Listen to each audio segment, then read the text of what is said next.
ఏదో బటన్ నొక్కుతున్నాము, ప్రజలకు సంక్షేమం చేస్తున్నాము అని చెప్పిన బూటకపు మాటలు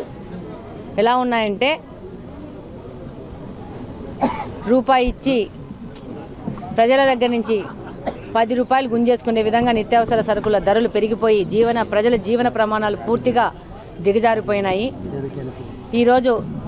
చంద్రబాబు నాయుడు గారు, తెలుగుదేశం ప్రభుత్వము, ఎన్డీఏ కూటమి అధికారంలోకి వచ్చి ఈ యొక్క ఎలక్షన్లో బాబు గారు చెప్పినట్టు నిత్యావసర సరుకుల ధరలన్నీ ప్రజలకు అందుబాటులోకి తీసుకొస్తామని ఇచ్చిన మాట ప్రకారము ఈరోజు రైతు బజార్లలో, అలాగనే మండీ మార్కెట్లలో, అలాగనే రిలయన్స్, విశాల్ మార్ట్, డీమార్ట్ ఇలాంటి మార్కెట్ ప్లేస్లలో